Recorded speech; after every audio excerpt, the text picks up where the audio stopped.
You, John Fitzgerald Kennedy, do solemnly swear I, John Fitzgerald Kennedy, do solemnly swear that you will faithfully execute the office of President of the United States that I will faithfully execute the office of President of the United States and will, to the best of your ability, and will, to the best of my ability, preserve, protect, and defend the Constitution of the United States. preserve, protect, and defend the Constitution of the United States. So help you God.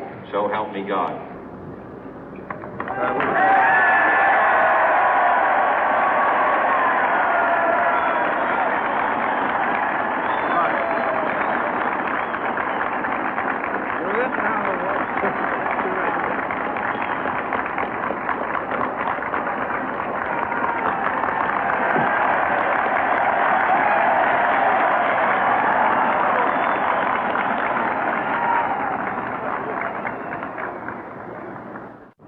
Vice President Johnson, Mr. Speaker, Mr. Chief Justice, President Eisenhower, Vice President Nixon, President Truman, Reverend clergy, fellow citizens.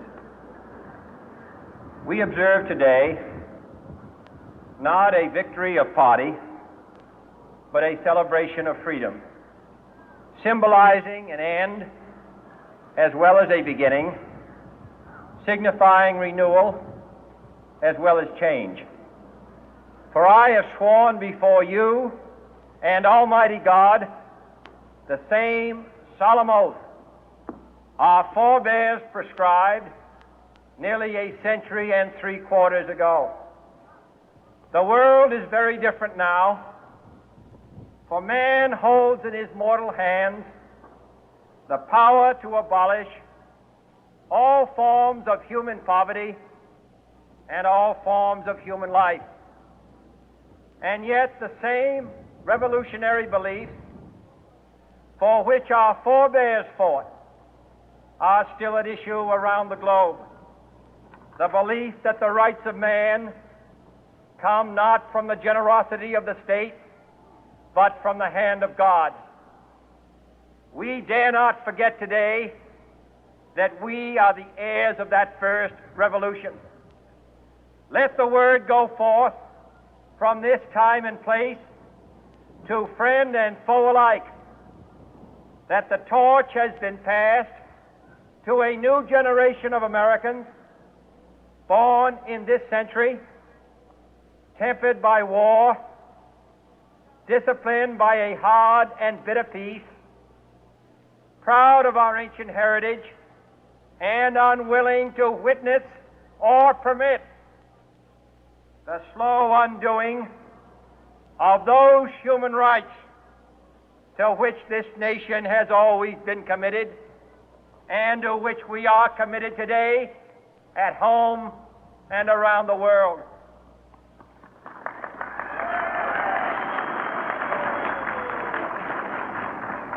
Let every nation know, whether it wishes us well or ill, that we shall pay any price, bear any burden, meet any hardship, support any friend, oppose any foe to assure the survival and the success of liberty.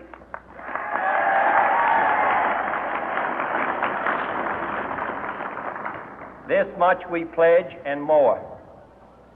To those old allies whose cultural and spiritual origins we share, we pledge the loyalty of faithful friends. United, there is little we cannot do in a host of cooperative ventures. Divided, there is little we can do, for we dare not meet a powerful challenge at odds and split asunder.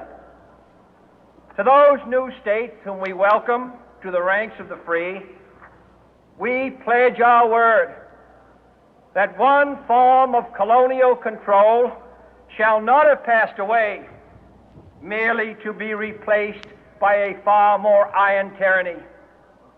We shall not always expect to find them supporting our view, but we shall always hope to find them strongly supporting their own freedom, and to remember that in the past, those who foolishly sought power by riding the back of the tiger ended up inside.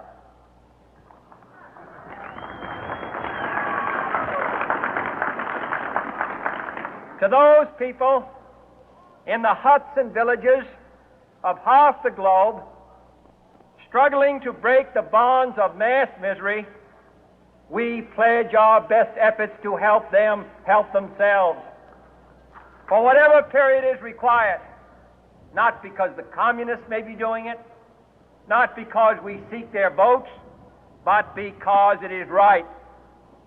If a free society cannot help the many who are poor, it cannot save the few who are rich.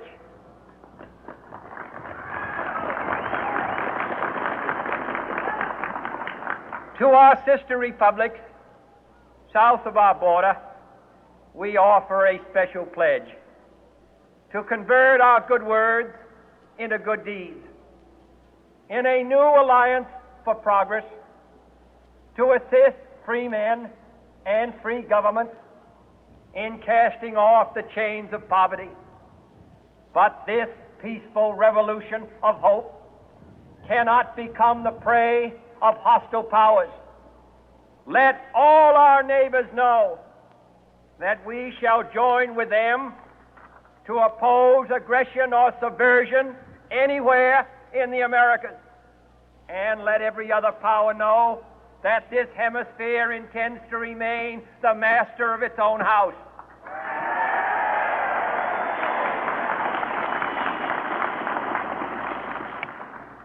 To that World Assembly of Sovereign States, the United Nations, our last best hope, in an age where the instruments of war have far outpaced the instruments of peace, we renew our pledge of support to prevent it from becoming merely a forum for invective, to strengthen its shield of the new and the weak, and to enlarge the area in which its writ may run.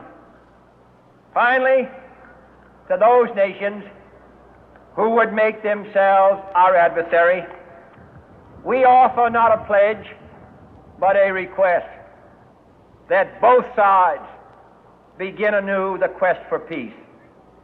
Before the dark powers of destruction, unleashed by science, engulf all humanity in planned or accidental self-destruction, we dare not tempt them with weakness, for only when our arms are sufficient beyond doubt can we be certain beyond doubt that they will never be employed. But neither can two great and powerful groups of nations take comfort from our present course, both sides overburdened by the cost of modern weapons, both rightly alarmed by the steady spread of the deadly atom, yet both racing to alter that uncertain balance of terror that stays the hand of mankind's final war.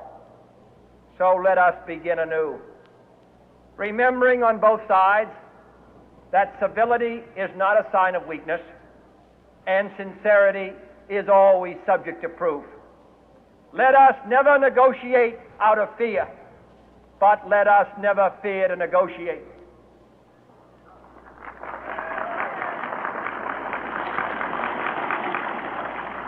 Let both sides explore what problems unite us, instead of belaboring those problems which divide us. Let both sides, for the first time, formulate serious and precise proposals